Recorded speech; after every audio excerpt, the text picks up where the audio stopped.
Is it mostly, I mean, there's Bitcoin, Ethereum. I mean, at one point, I know there were like 1,800 plus cryptocurrencies. Maybe those days are done, but are we seeing an array of different cryptocurrencies that are going through this process? Yes, definitely.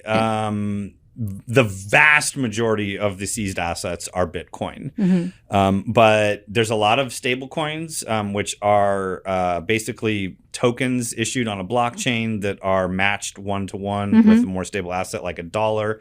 So that's more like the crypto equivalent of having actual dollars on hand.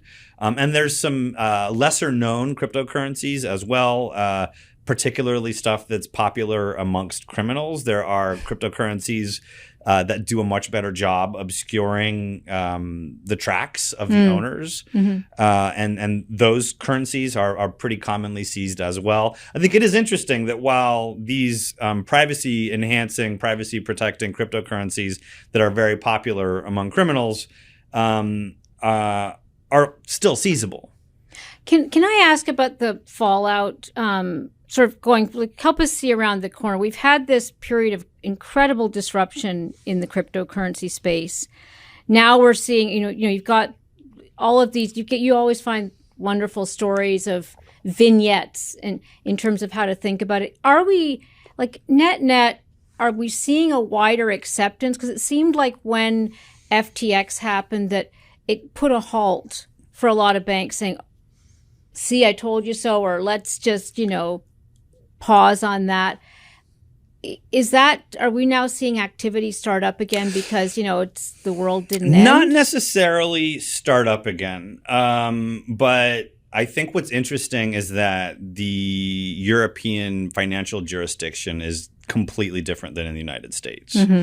And more friendly or less? More friendly. Yeah. No, I shouldn't say more friendly, more clear. So I think that like the bank that I was interviewing, Bankhaus Scheich is, sorry, my bad pronunciation there.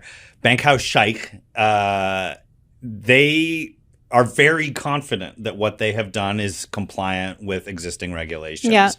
And who's to say whether or not there might be banks in the States that would love to get into this same business, but are terrified because the United States is imposing 90-year-old regulations on them that far predate anything like a blockchain or cryptocurrency.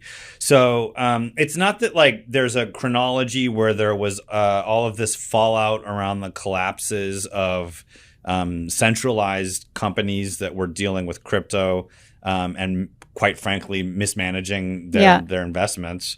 And then all of a sudden now we've got like a new generation. This was all happening at the same time, just on the opposite side of the world or on the opposite side of the Atlantic Ocean.